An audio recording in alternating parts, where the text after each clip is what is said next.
Welcome, everyone, and thank you for joining us for another National Arts Club program. My name is David Zyla. For those of you who are not familiar with the National Arts Club, we're a 501c3 nonprofit based in New York City with a mission to stimulate, foster, and promote public interest in the arts and to educate the American people in the fine arts. Annually, the club offers more than 150 free programs to the public, including exhibitions, theatrical and musical performances, lectures, and readings. For more information about the National Arts Club, you can visit us at nacnyc.org or find us on Facebook, Instagram, X, and YouTube. Following the conversation will be a brief Q&A, so please feel free to use the chat or Q&A function for any questions that you might have. Today, we take a look at the style elements of the 1964 film, What a Way to Go, directed by J. Lee Thompson. Let me introduce you to our celebrity host. William Squire is a speaker, presenter, event host, red carpet stylist, makeup artist, model, author, and entrepreneur. His cosmetics collection, Billy's Blues, is Hollywood's best-kept secret. William's multifaceted career has spanned over 30 years in the fashion and entertainment industries, making him the preeminent authority on fashion, beauty, and style. William walked the runway for designers Yves Saint Laurent, Versace, Armani, and Calvin Klein, and has appeared in numerous fashion publications, including Glamour, Gentleman's Quarterly, and Men's Vogue. While modeling, William became interested in makeup artistry, and after extensive training, became a professional makeup artist for runway, print, stage, and television. William currently travels the world speaking and creating looks for the Oscars, Emmys, AMAs, Golden Globes, and Grammys. Welcome, William. Thank you so much. What a beautiful introduction. I appreciate it. And thank you, thank you. Ladies and gentlemen, welcome to What a Way to Go with Edith Head. Now, Miss Head has been detained, but should be here any moment. She's currently designing costumes for the new Carl Reiner film, Dead Men Don't Wear Plaid, starring Steve Martin, Rachel Ward, and Mr. Reiner himself. This is slated for release. I believe it's a Universal film slated for release about a year from now in June of 1982. But while we wait for her, may I give you a bit of background? Edith started at Universal Studios in 1967 after spending 44 years at Paramount, where she was chief costume designer. She has worked with Hollywood's biggest stars in her long list of more than 1,100 films. But these days, she's extremely active. She buzzes around the back lot in her own canopied golf cart, and her design studio is an official stop on the Universal Studios tour. Miss Head has won 8 Academy Awards, more than any other woman in Hollywood, and she has been nominated 34 times. 5 times! Oh, ladies and gentlemen, Miss Edith Head. Oh, hello, everyone. Oh, I apologize for being late, but you see, I'm working on this film, Dead Men Don't Wear Plaid. There was a crisis on the set, and then I remembered you were waiting. I think I hung up mid-word. Fortunately, I have a very understanding director, the brilliant... what is his name, dear? Carl Reiner. Carl Reiner. Thank you, William. You see, Mr. Reiner wanted me because of a design I did for Barbara Stanwyck 40 years ago. I guess I've come full circle when I revived the exact dress I designed for Barbara in Double Indemnity and then use it in Dead Men Don't Wear Plaid on Steve Martin. I don't usually care for comedians, but in that blonde wig, he looks very funny. And I think that Steve is the only person in Hollywood who works harder than I do. When I was at Paramount, I worked 6 days a week, 15 hours a day for 44 years. That adds up to... I was never very good at math. Let's just say I learned to do everything. And if you don't do everything in Hollywood, you are not Hollywood. People say to me, Edith, What makes you different from other designers? I tell them I'm not different. I'm just the best. I hate modesty, don't you, dear? I do indeed. And Miss Head, I'm such a huge fan. It's a privilege to discuss the three magicians of Hollywood. We have hair, makeup, and of course, costume design. What do you think is the major job of a costume designer? Oh, what we do really is a cross between camouflage and magic. If Cinderella had had Edith Head, she would not have needed a fairy godmother. Anyone who says a costume designer can do whatever they please is an idiot. No, we are at the mercy of the material that is given to us. Fashion designers sell clothes. Costume designers use clothes to bring characters alive. We ask the public to believe that every time they see a favorite star up on the big screen, it's a different person. That's the real difference between clothing design for pictures and clothing design for real life.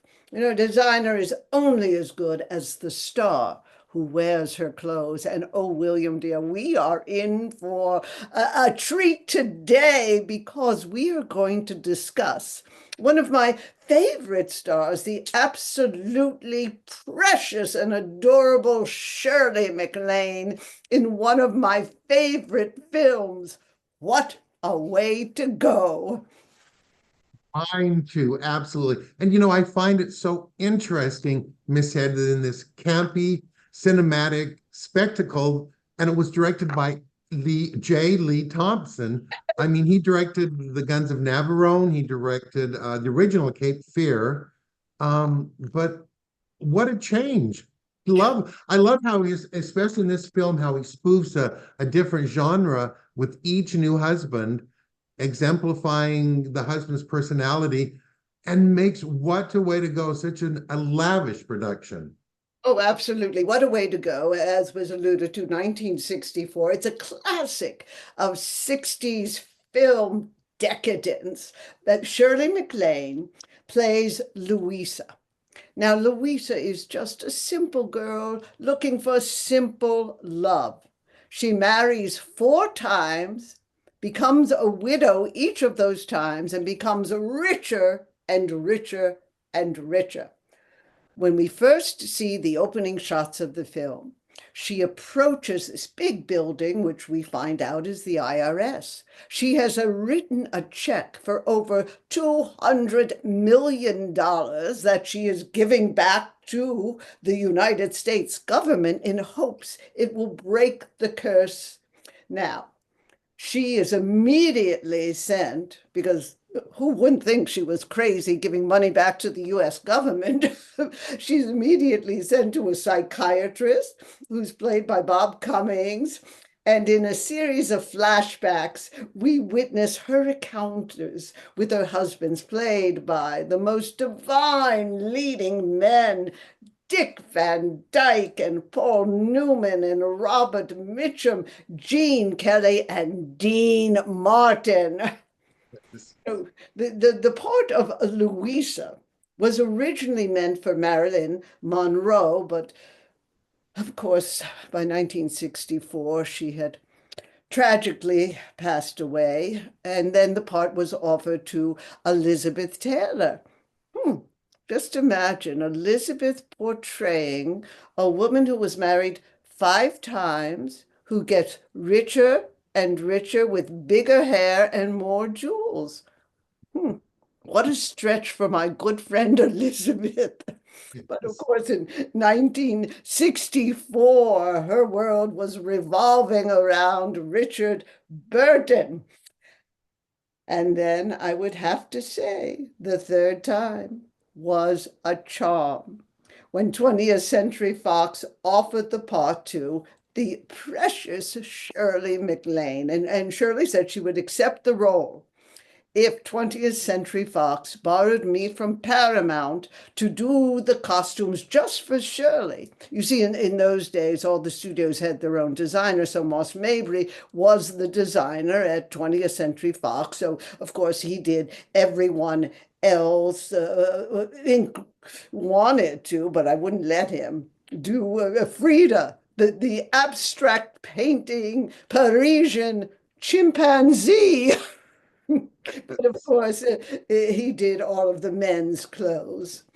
What was it like working with Shirley MacLaine? Oh, I adore Shirley. And Shirley and I, we really became such great friends. I just love dressing her, and I know she loves my work. I can't really think of any disagreements we had about costumes. In fact, I can't think of a single instance. You know, Shirley knows she has gorgeous legs, and any costume designer would be a fool not to design costumes to showcase those gorgeous gams. Shirley really, she's a chameleon. She can wear and be anything. If it's the right attire, she can be a little girl, she can be a kooky beatnik, she can be a hoofer, or she can be a high fashion model. No, she's marvelous. Is it true that you designed 72 costumes just for Miss MacLaine? Yes, and I had a $500,000 budget. That's a damn fortune in 1964, and that was just for Shirley's costumes, not the accompanying wigs and hairstyles and makeup. And we had a $3.5 million gem collection loaned by Harry Winston of New York. Hi, folks. In case you didn't know it, that's a girl. All girl. Yeah, Shirley MacLaine. So much girl, in fact, that in the newest 20th Century Fox Love Happy Laugh hit, What a Way to Go! It takes 6 of the screen's greatest guys to keep her happy. You see, she loves Paul Newman, and Robert Mitchum, and Dean Martin, and Gene Kelly, and Bob Cummings, and Dick Van Dyke. Wow, what a way to go.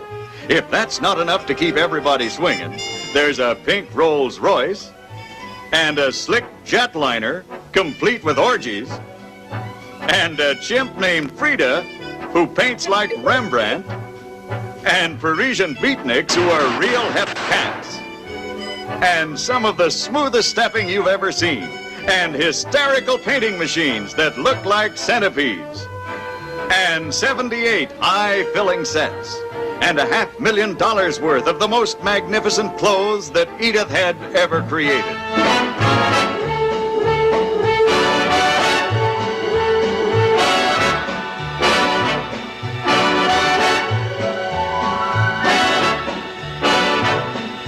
What a way to go! Just wait till you see the ball they all have in the wildest, wackiest, fun-filled entertainment that ever rocked the screen. Hey, Leonard, get out of here before I twist your head off like a turnip. Well, is this the voice of resistance speaking? No, just get out of here. Remind me to tell you that I love you. I'm very rich and you're very poor, and sooner or later you'll come around, baby. Does Frida's work sell? Sell! You think Frida cares what her work sells? You think I care what my work sells? I have the strangest tingling sensation in my... I think that you and I should get acquainted. I'll just come up to you and ask your name. Who needs champagne at a time like this? What a cast! What a past! What a show! What a way to go. Yeah.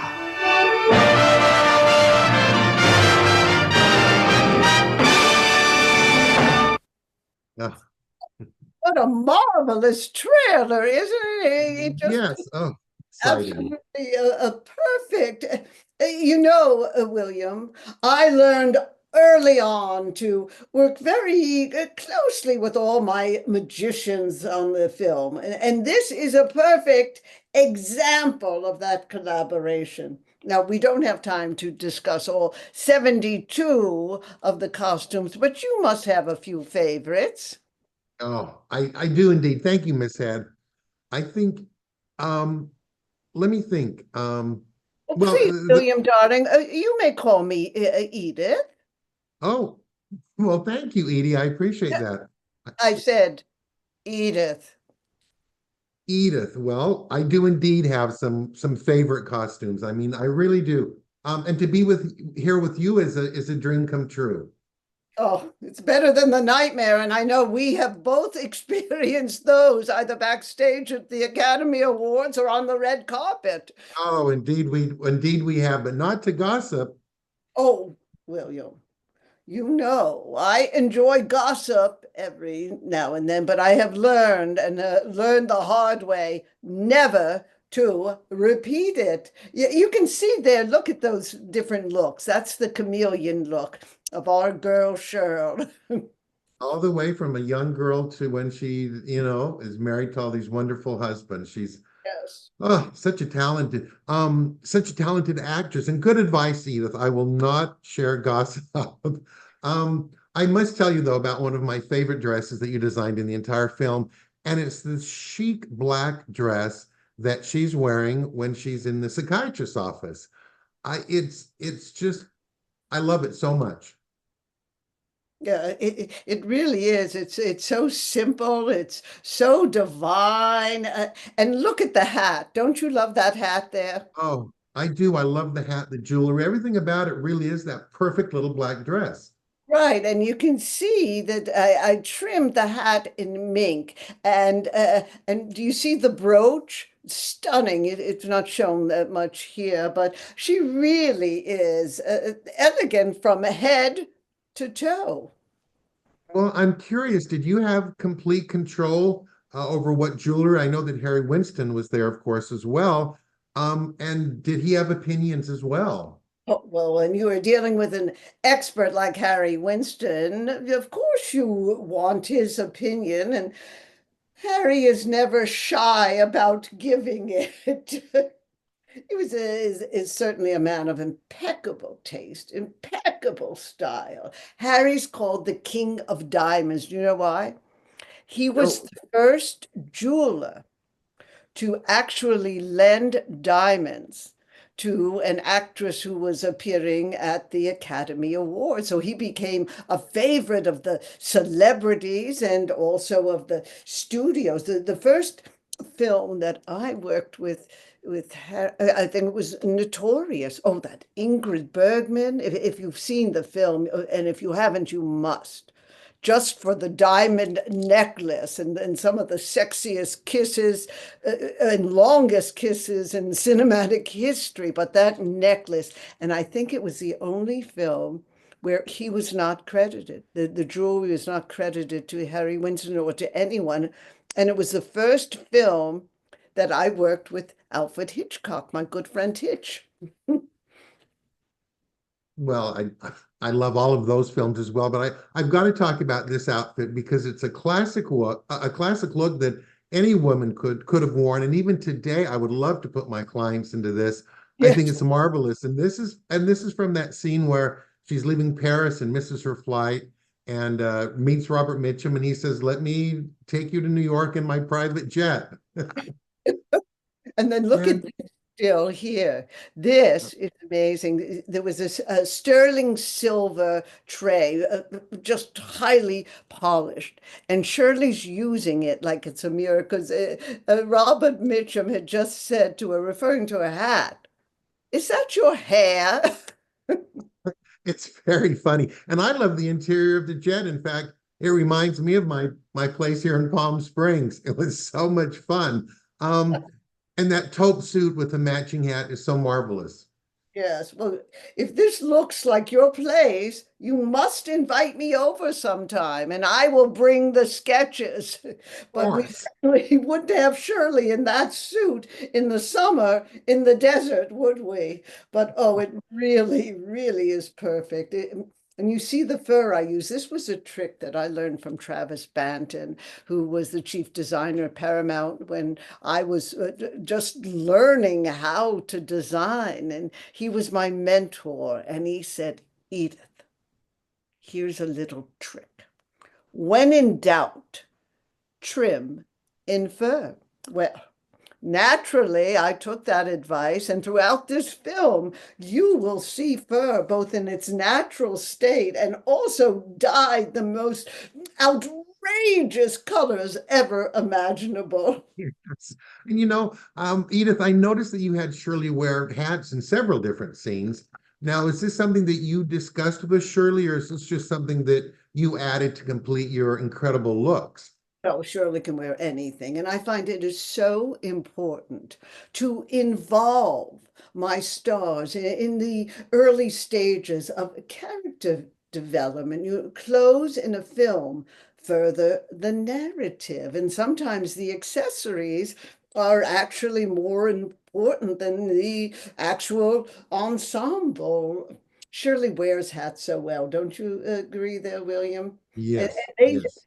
a hat should be applied, like in your case, like makeup. It should be carefully applied that way, like shoes, and it sort of, oh, I would say, finishes the look. I like to dress characters in a film as the character would dress themselves, not as the star would dress.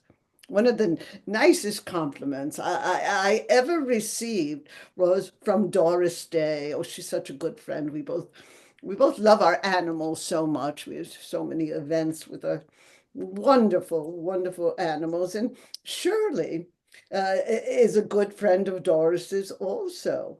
Well, when Doris was doing The Man Who Knew Too Much, Alfred Hitchcock, All-American Doris Day was cast as a Hitchcock blonde, very different from the others. She wasn't the cool, collected comp.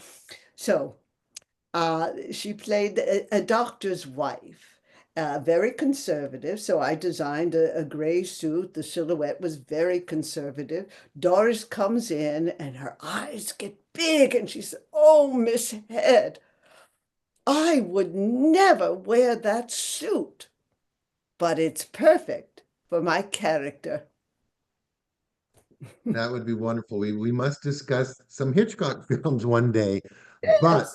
back to What a Way to Go. I must say that you were a genius to come up with this next favorite of mine. And it's the blue leotard with the painting all over it, but the hands actually painted onto the leotard. I love this look. It looks like she's in bed with people.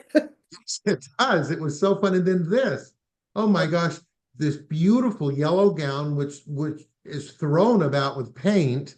And then she's got the long opera yellow gloves and then the dynamic blue cape.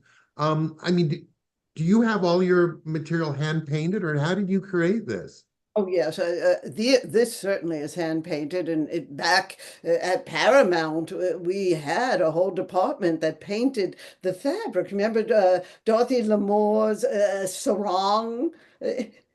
Yeah. In all the on the road pictures, I believe. Yes, on the road. Yes. Yes, it was marvelous. I had 60 people working in my shop at any given time. Nowadays, simply is not time nor money to do great designs. But you asked about inspiration, and I find my inspiration everywhere. I think a good designer, couture or in motion pictures, draws on a certain instinct and years of experience. Remember, I have worked on 1,131 motion pictures. I've designed everything conceivable for women, for men, for children, for animals, Yes, animals. Elephants, that was my first that I did was Cecil B. DeMille. And then of course now Frida the chimpanzee. Oh, I love that. And in this sequence, I wanted each of the costumes to look as if they were a canvas painted by the kooky Parisian painter, portrayed by Paul Newman. Oh, it is such a different part for dreamy Paul Newman to portray this character. And Moss dressed him, but I certainly helped because dressing Paul Newman, or rather undressing Paul Newman, is a treat for anyone. And oh, we love to collaborate. And Moss was great about that, collaborating on all of the design for both the men, and he assisted me a little bit with the women. But I was curious too, how long did it take you to create 72 fabulous looks?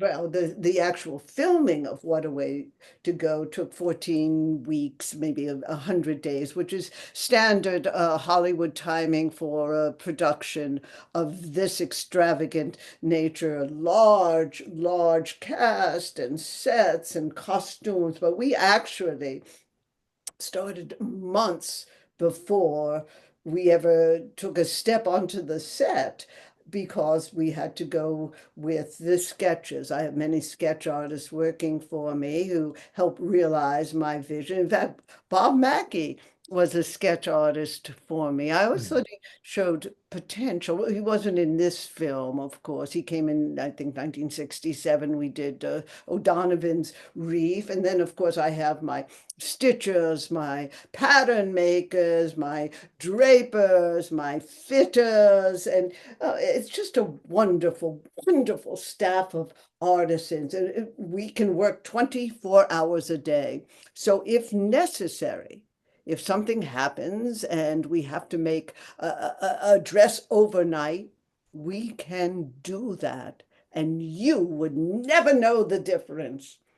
I love what the Hollywood Reporter said about this film. Well, actually, I don't usually read reviews, because if you believe the good ones, you have to believe the bad ones. But in this case, it was just so much fun to read. He said he was a James Powers, and he wrote for the Hollywood Reporter. And he said, Miss Head has designed a number of staggeringly sumptuous costumes. I love the alliteration he used.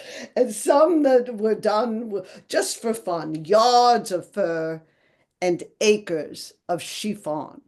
Have you ever seen an acre of No, chiffon? no, not at Never. all. That would be a whole different farming technique. And he said that the costumes tread that delicate line between burlesque and reality.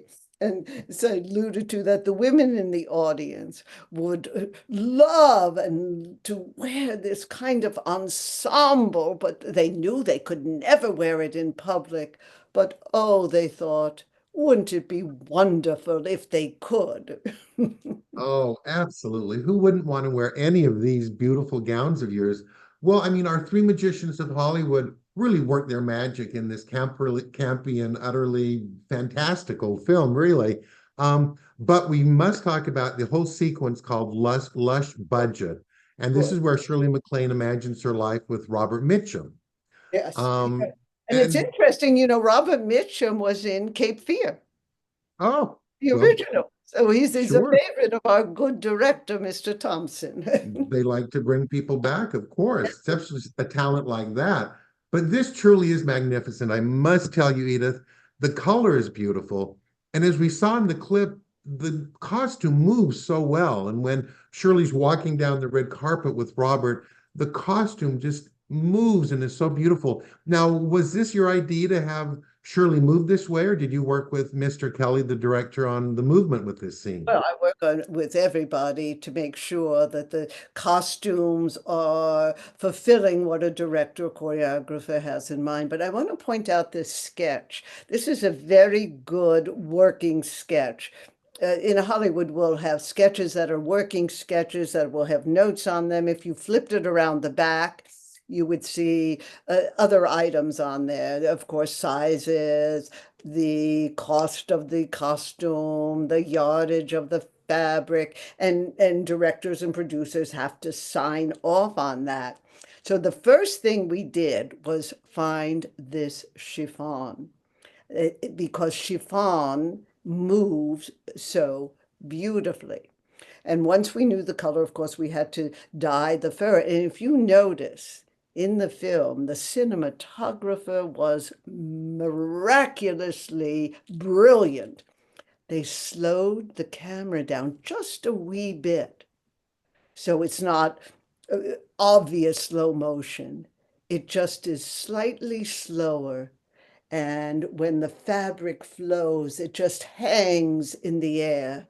And it's just a dreamy, dreamy sequence. And Shirley knew, she absolutely knew that I would design a costume that would reflect every nuance of a choreographer and director and every nuance of her body. Yes, I could watch that scene over and over again. And here's another really stunning dress. And I must tell you, I love the blonde wig, which is exactly the same color as the material you used. In this white mink did you work closely with the hair and makeup to design this complete look? Oh, yes. I feel that you must work with the other magicians. So long before a dress or an ensemble is ever fully realized, I always send the sketch to the makeup artist, to the hairstylist, with an actual swatch of the fabric so they can see the texture of it. They can see the hue because there's so many colors of gray or blue or even white. And I want them to know what the neckline will be like as they are designing the hair. Like for instance here, with that high mink collar. It's perfect to the hair in an upsweep. You wouldn't want it long. And I always do this. I'm not sure other designers do, but I do it, I guess, out of self-preservation. Well, and you're so detail oriented, Edith. My favorite part of this is that you added that muff. I mean, what made you do that? Look at that. I mean, this scene was to just be a vision in white and filmed against the blue. Everything pops. And as you can see, the neckline has a circular motion. All of the pelts in the muff are circular. And in the earlier clip we saw, you saw how Shirley could make it twirl. Costumes are meant to be in movement. And this sequence is a prime example. Yeah. Now, I've never seen anything like this dress before. I must tell you, it is the most beautiful color. But what I loved about the scene where she's wearing it is she's actually facing back. The camera's watching her back, and she walks away from the camera with her arms out, and she twirls her arms, and a piece of fabric cascades behind her. Then another piece cascades behind her, and finally the third piece, and they just flow behind her. She walks away from the camera. Now, I think a lesser designer might have had scarves or something fall on the floor, but you had them incorporated into the dress. So to see this scene is marvelous. But I'm wondering, these incredible colors, did Shirley have a favorite color? How did you decide what colors to use? Well, it's dictated in the script. You always go back to the text. And some directors are very, very careful about what they say. Like Alfred Hitchcock tells you exactly the color to use.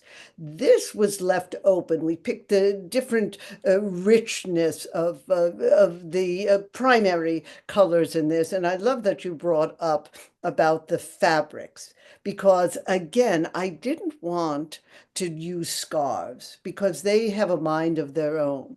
This way, Shirley and our cinematographer were really controlling the way the fabric would flow. And again, as I have always said, Shirley knows how to make an entrance. Well, she also knows how to make an exit. So as she is going down that beautiful carpet, you just see every part of her is moving as one, and the beautiful jewelry and the hair, it all complements that, but Shirley looks fabulous in any color. I have to tell you, it's funny because some people won't wear green. Mae West has it in her contract that she will not wear green. She thought it was a sign of bad luck. So if you ever see Mae West, you will never see her in a green dress. Well, it looks lovely on Miss MacLaine here. Now, did she have a favorite look? A Oh, favorite costume that you created? favorite costume? It's interesting because people often ask me, well, what's my favorite this or what's my favorite that? And I've learned to say that my favorite project is the project I'm currently working on. And I think Shirley is of the same philosophy. Very smart, very smart. And not only were the costumes and the hair and your design, everything so incredible, and the actors and actresses, but I'm wondering, the sets I found to be so interesting and incredible. So when you walked to the studio one day, or was there a set that you just saw that you couldn't believe, a set design that really just you loved? Well, look at this one coming up. When I saw this, I absolutely howled. It was so brilliantly, cinematically conceived. I mean, to have them in this den of iniquity, in this bed covered with satin sheets, in a coupe champagne glass. Now, this type of champagne vessel was rumored to be modeled after Marie Antoinette's breast. I mean, it's perfect, wouldn't you say? I love this scene. I mean, I love everything about this, but it's whimsical and it's so much fun. And a true collaboration, as we've been speaking of the three magicians. You have the hair, you have makeup, costume, but also the set design. But before this scene, Shirley was running around in some beautiful nightgowns created by you. But what I wonder is, underneath the sheets here, was she wearing one of your creations? William, you know better than to ask what a lady wears beneath the sheets, my dear. All I'm going to say is that it was a closed set. And if you keep this line of questioning, I'm going to blush a brighter red than you have just turned. I'm so sorry, Edith. Well, let's move on to the showstopper. I mean, I really love this dress, and talk about the hair, the makeup, everything was perfect on it. It's funny because when I work with my red carpet clients, I teach them all how to walk the red carpet, and I teach them how to walk with confidence and take long strides and just really look glamorous and so elegant. But what made this scene so funny, really, is the design that you created for Shirley in this tight little dress and the way she had to walk. Did she ever come up to you and just ask you to change something? Never. Never. There was ultimate trust. Now, you can't really tell from this sketch, but that fabric, it's almost like a red patent leather, and it is created to replicate Chinese red lacquer. And in fact, if Shirley said anything, she said, make the skirt as tight as it can be, so that when she walked down the red carpet, as she did, with the fan, with the chopsticks in her hair, and these little bitty steps like this, it really, really added the necessary humor and extravagance of the scene. Oh, and it's such a great scene, and the fabric you chose is, again, that color, and everything is so beautiful about it. But so much to talk about, but we've got to talk about this incredible section of beaded dresses that you designed. I mean, they're so extravagant, they're so glamorous, but with the jewelry by Harry Winston, of course. And I mean, look at these. What are you at liberty? Could you tell us which gown was the most expensive to make? I can tell you the least expensive because we only had to make half a dress. We didn't use that much fabric. Oh, you see that dress there on the far side. I mean, that is an example, and I think a prime example of the word accessory. Accessory means we have access into the character into the heart and soul. Most people think the word is accessory. If this looks good, I'll add more. But that is verboten, I think. And then one of the most expensive dresses on the other side, you can see in the long gown with the slit up to the top of her head, really. That looks like it's encrusted with real diamonds, but it's not. It's the brilliant lighting, of course, and the only actual diamonds are around her neck, her wrist, and in her hair. Those are the real deal. Oh my gosh, but to have that incredible fabric that looks like thousands of diamonds and then those big pieces of jewelry in her hair, Yeah. it's stunning. It really is. But I must say that Shirley sitting at this table with a backless dress and you just have one strand of pearls around her back, I'm wondering at this time in theater history, was there any censorship or did you ever get into trouble with something like this? And even though you made it look still so classy and elegant, I'm just curious. Well, this was only the back. If we had shown the front, we would have been in real trouble with the censors, even in the swinging 60s.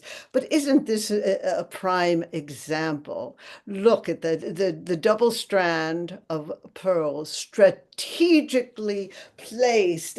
Well, it speaks volumes. Oh, well, and you know, Ben Nye did the makeup of a genius, and I love looking closely at the makeup designs because I've counted at least 6 different colored eyebrow pencils he's used and at least a dozen lipsticks. I mean, every single outfit had an incredible lipstick that went along with the outfit. And it's just that combination that makes this so beautiful and You know makes her what? look so beautiful. Ben created the studio. Ben Nye created the lipstick. They weren't brand. They were one-offs to go. So of course we, as I said, we send over those swatches of material. This is a great look. Look, you can really see the fabric and you can see the real diamonds. And now we know also the cut of the dress enhanced, let's say, some other assets of Shirley MacLaine that might not be there. It's a beautiful dress. I'd love to have it for my clients for the red carpet today. But so you work so closely with hair and makeup. What was there ever a time where you had a difference of opinions? And if so, who got the final say? Who do you think, William? When it came to design. But, you know, I'm a costume designer. I'm not a battler. If something comes up, the director always has the final say. But I believe in early on collaboration. So there really were no issues whatsoever in the filming of What a Way to Go. And aren't we lucky? Not only did we have Yes. a fabulous director and choreographer, we had an incredible star who can sing, who can act, who can dance, a real triple threat. Oh, and I'm so glad they had someone, they chose someone that could actually dance the way she did because it was so perfect when she's in the sequences with Gene Kelly as Pinky. Oh, yes, aren't those marvelous?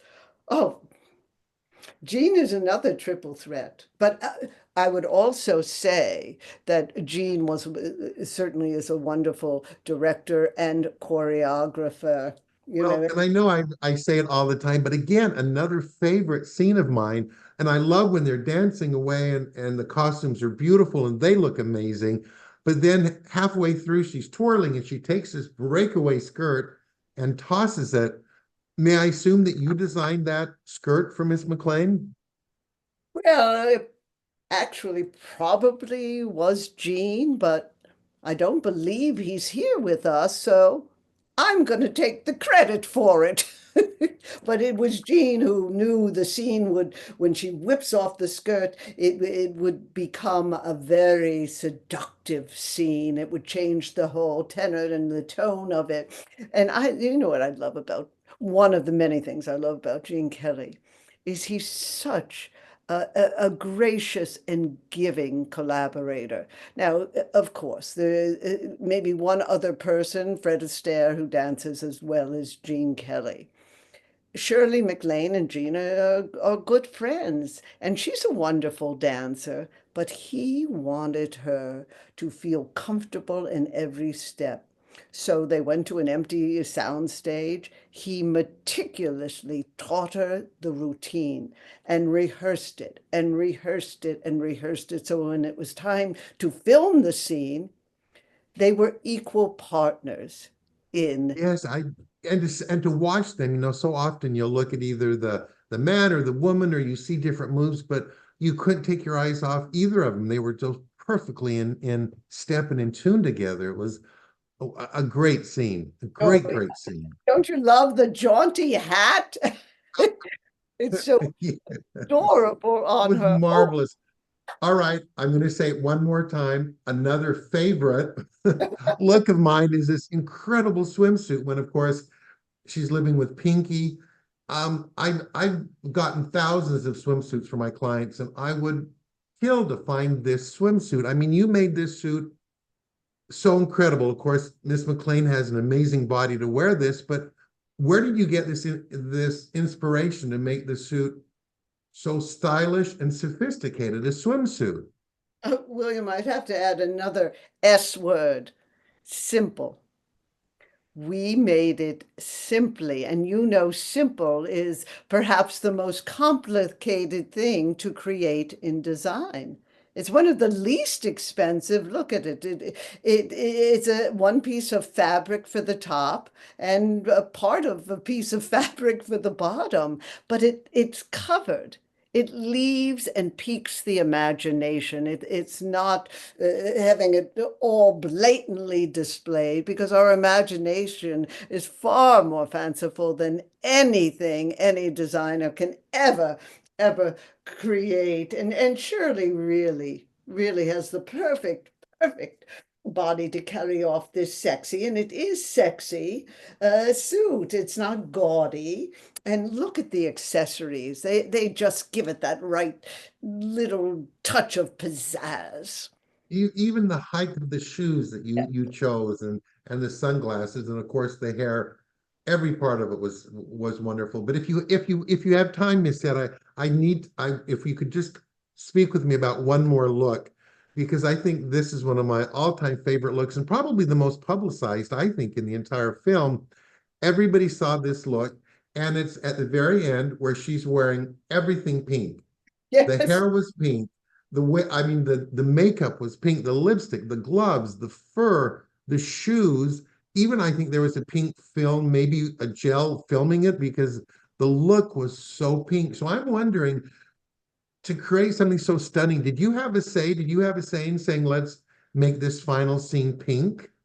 Well, the biggest influences of course, were the script. So it was Betty Comden and Adolph Green who chose to name this character Pinky. There are wonderful script writers, songwriters. So once you have a name like Pinky, everything has got to be pink. 20th Century went all out. Even the logo at the opening credits of the film, pink. Everything was pink. So I took my cue from that. I made sure every single aspect. Now, the first thing we had to do in determining the color was dye the fur. Once we dyed the fur for this magnificent cape, then everything else could match it that way. And I did say to Moss Mabry, I said, you must give Gene a pink lined cape, which of course he did, which is perfect. And that pink pocket square, I don't know if it shows in this still, but at the end, after Pinky has his demise, she picks up the pink pocket square and uses it to wipe away her tears. It's just a brilliant in every single way. I just love it. And the wig, isn't that the crowning touch? Yes, and the most perfect color. I even wondered if maybe the red carpet should have been pink, but maybe that would have gone too much. But they had the car, they had everything else. And the color you chose, it's such an elegant pink. You know, pink is a hard color, I think, to wear for a lot of people, but you made pink not look simple, or you made it look elegant, and I love that. Yeah, and the makeup, Ben Nye's company, the salon, really matched the her base, Shirley MacLaine's base, that way. So Yes, it's you can simple and you see the pink in it. yeah, yes. You really do. And it's I mean it's anyway, my gosh, What a Way to Go was a big hit. It became the 11th highest grossing film in 1964, but it had so many things stacked in its favor. It had addition to the incredible cast, the set designer, the hair, your sumptuous creations. The film had music by Nelson Riddle, a script from Betty Comden and Adolph Green, and songs written by Comden Green and Julie Stein. Julie Stein. I mean, I tell you, making What a Way to Go was, it was so much fun for me and for Shirley. And she just loved her co-stars. Look at that. Now, let me ask you, there's Robert Cummings, who I've heard lived on vitamins. Yes, he did. There's Dean Martin, who lived on scotch. No, that's just a rumor. Okay, well, we've heard Dick Van Dyke lived on comedy. Pratfalls. I think is true. And Paul Newman just lived. Oh, my God. He made all of us feel very alive. Yes, and Robert Mitchum, I think, lived on life, and Gene Kelly lived on the perfection of everything, but especially song, and even more especially dance. Oh, yes, absolutely. Now, What a Way to Go became the first film to have a premiere at a World's Fair. If you think 1964, New York World's Fair. Well, of course, I was nominated for an Academy Award in the color category for What a Way to Go. Did you realize that up until 1967, there were 2 categories in Best Costume Design, black and white and color? It was my 26th nomination. Somehow I lost. The picture that won, it was, just a small little film. My Fair Lady, designed by Cecil Beaton, starring, of course, Audrey Hepburn. He won one other Academy Award for costume design for Gigi, starring Audrey Hepburn. But My Fair Lady did not have the premiere we had. The brilliant publicity department at 20th Century Fox actually contacted the New York Transit Association, and they arranged to have a subway car take all the stars out to the World's Fair. So can you imagine Shirley MacLaine, her parents, Gene Kelly, Bob Cummings, Paul Newman, other dignitaries, the Zanuck, and me, all going through the turnstile in the New York subway, getting on this subway car that had chandeliers and champagne flowing. And, we have a clip. Why don't we take everybody by subway out to the New York World's Fair of 1964?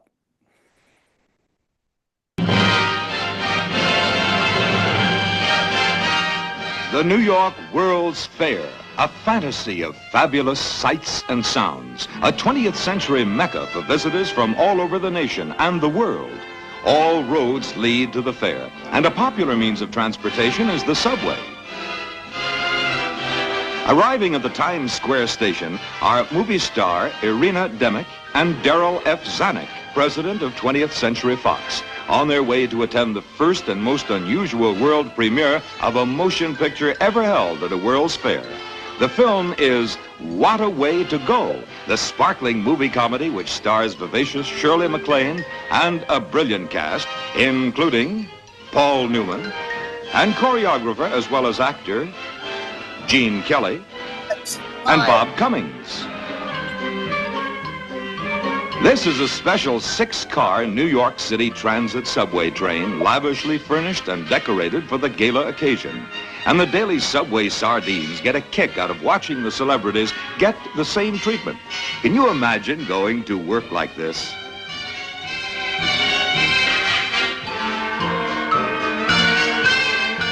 To which Shirley must surely add, what a way to go. Now that's one way to ensure a smooth ride. And in this Crystal Palace car, Transit Commissioners Gilhooly and O'Grady are extra insurance for a smooth ride. Next stop, the World's Fair.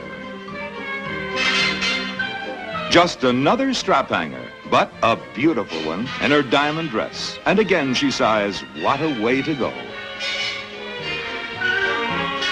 There it is, the World's Fair. Last stop, all out. And Bob Cummings, Shirley MacLaine, and Gene Kelly are glad that the trip is over. The World's Fair crowd gets an unexpected thrill with the appearance of one of Hollywood's most glamorous stars on her way to a most glamorous motion picture world premiere.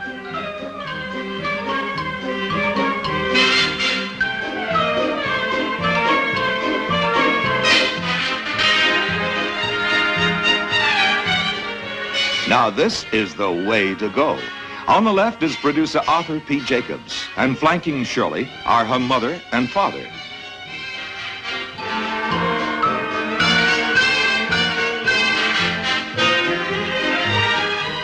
And of course, no one visits the fair without seeing the Unisphere, symbol of the peace through understanding theme of the greatest international exposition in history. At the Better Living Center, where the premiere will be held, movie fans get a close look at one of their favorite actresses. And it's up we go to the Hilton International Penthouse Restaurant, which commands a beautiful view of the fair. At the reception, held for 400 guests, are Miss Demick and Mr. Zanuck. Models display the gowns designed by Edith Head and worn by Miss MacLaine in the picture. Bob Cummings has a natural reaction, and if you can't read his lips, he's saying, what a way to go. Oh. And isn't it funny, Gene Kelly has the same idea.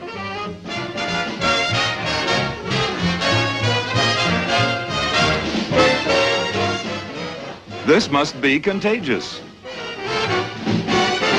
A never-to-be-forgotten sight. And if you were lucky enough as we were to have gone to the fair with Shirley MacLaine, what a way to go. Oh, that's a divine. That is marvelous. Oh my goodness.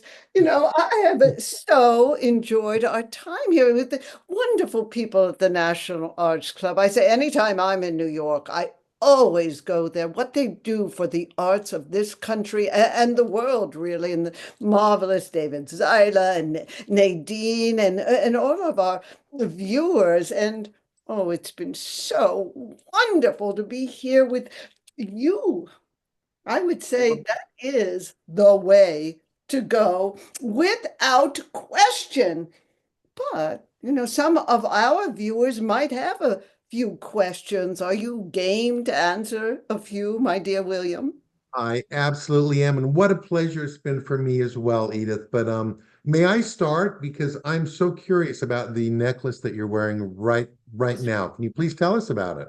Of course I can. Well, this necklace, these are French and British theater passes for the aristocracy. They're ivory, they're rimmed in gold. They have the names of each of the theaters, the Drury Lane, and it became a signature necklace for me. I'll let you in on a little secret.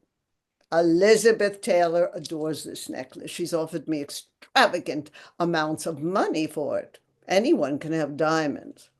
No one can have this necklace except me. And if you promise that you won't tell her, even if you have lunch with her, I have left Elizabeth this necklace in my will. Oh, marvelous. Yes. And do we have some questions, David? I will be happy to answer. Yes. Hello, David. Hello. Hi, Yes, David. we do have questions. We have some great questions, actually. Jennifer asks, was the dress that Shirley MacLaine wears at the premiere designed by Ms. Head? Oh, of course, it was similar to the one that's in the film where we used a diamond encrusted fabric. Now, Harry Winston did not want the actual diamonds around her neck or her wrist or her hair to travel in a subway car, so we have replicas of those in that. That's all right. That's great. I love details like that, learning details like that. Kate asks if any of the actresses were able to keep their costumes that you designed. Not in this. You know who's the most famous for wanting to keep her costumes? Ava Gardner. She would always want to, except when we did Earthquake, because they were all in such states of disarray. She didn't Horrible. want them at all. That would make sense. I actually have a question for William, and I'm wondering, would you talk a little bit about how the makeup choices connect with Louisa's character as she goes husband to husband? Oh, absolutely. And even at the beginning of the film, when she's supposed to be a child, basically, you can see how Ben created that makeup to make her look so young. And makeup can do that. It can make you look young. It can make you look older. It can make you look simple. It can make you look glamorous. So obviously, with each of the different outfits, they were so different. When she's wearing the beaded gowns, you could see, and I could see, especially the lashes were a little fuller, the lashes were a little heavier, the lipstick was a little darker, deeper lined. And then, of course, when she's in the swimsuit, it's much lighter. So again, to work with Edith, Ben made everything flow and match so well. So every look, there's 72 different dresses. I counted probably 72 different makeup and hair looks. Wow. So I'm going to ask a question for Jeff. Miss Head, was there a film that you did not design that you would have liked to? Wizard of Oz. Wizard of Oz. Can you imagine? I mean, they did an okay job with it. You know, it was interesting going from black and white to color, and of course, those little munchkins. But imagine if I had designed it. That would have been something quite spectacular, I'm Do you sure. think if they ever do a remake, I hope they ask me. I do too. I think we would all enjoy seeing that. Ms. Head, is there a different process designing something like What a Way to Go compared to what you're working on now, Dead Men Don't Wear Plaid? I think it's all the same. I think you go to the script, you read the script, you look at what first of all, the script writers want. What is the story? How the director envisions it, how it's going to be filmed. And because certainly in Dead Men Don't Wear Plaid, it's an homage to noir. And it's an homage to things that I certainly probably having done one of the greatest noir films with Double Indemnity and Barbara Stanwyck, of course. So it's always the script that informs, and always the director who has the final say. Now, you know this too, David, with designing as well as you design. It's not really different that way. I've only designed one Broadway play, The Pleasure of His Company, and that was different in that you would use different fabrics, as you would know, because in the film we can use extravagant fabric. It's shot once or twice or three times, or we make several copies of it. In the theater, you have to use fabric that will hold up to night after night of quick change. So that would be the difference. We also went through lots of difference when we went from silent films to talkies. fabric that made lots of noise was taboo. We also when we went from black and white, some things filmed beautifully in black and one of my most famous dresses, All About Eve, Betty Davis. Many people think that dress was black. It's brown because that rich brown photographs magnificently in black and white. Stuart asks, well, he mentions that the hats in the film What a Way to Go are spectacular, and wondered if those were designed in studio as well. They were designed in studio, and I worked closely with the millinery department. We did have a separate designer for the gloves because each one, after we decided everything, were designed and had to be either opera length or short, or whichever was appropriate for the character. And so we had several milliners working with, but they were in my studio. So in essence, I designed them. All right. We have several questions for both Ms. Head and William about advice you would give to someone starting off in the field of costume design and makeup design. Would you each give a response to that? Gentlemen first? Ms. Head, ladies first. Oh, thank you, dear. Well, I would say do everything. Learn everything you can. Be a sponge. When I started, my master's degree is in languages from Stanford. I had no background in art, but fortunately, I worked with Howard Greer and Travis Banton, and I was able to be a sponge and took every job I was given, learned every aspect. Now, I might not be a wonderful seamstress, but I know how to talk to a seamstress. I know how to get what I want out of fabric. So I say you find inspiration everywhere. So learn, and don't just be limited to fashion. Enjoy the world. Take in every moment that you can. And perhaps the greatest skill is listening. Listen to what your director says. Listen as you read the script. Try to envision. Listen to what your colleagues say. And also just be able to respect the other artisans, because it's not a solo job. I have the most magnificent artisans working with me, as I have said, to bring my visions to life. Thank you. And William? Wonderful advice, and I really agree with that as well, Edith. With makeup, I tell people that want to get into it professionally is just to paint faces. I mean, I must have painted 1,000 faces before I even said, oh, I think I'm a makeup artist. So whether it's a sister, a brother, or a neighbor, or a cousin, your mom, whoever it is, just get used to painting faces. And then you start learning the subtleties and becoming an expert as far as color tones. And David, you would know better than anyone, undertones and what colors actually work on a skin. And you go, oh, they should be in cool. No, maybe they should be in warm.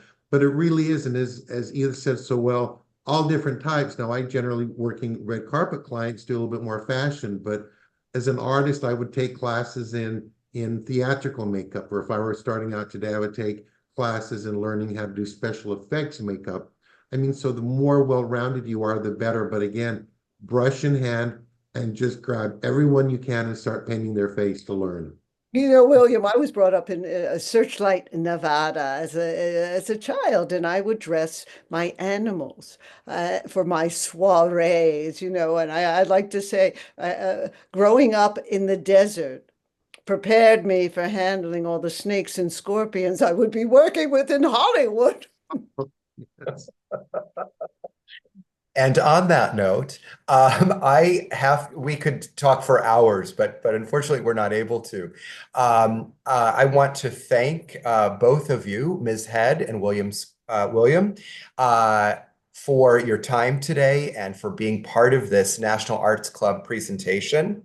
For more information about the National Arts Club, you can visit us at nacnarc.org. nyc.org, or find us on Facebook, Instagram, X, and YouTube. And you can also find other videos on our YouTube channel. And I think Ms. Head has one last thing to say. I just want to say, I don't know when I have enjoyed time as much as with both of you and Nadine and all of our friends at the wonderful National Arts Club. Now, I encourage you to wait and watch the credits. I always do every film I see. So thank you from the bottom of my heart to the top of my head.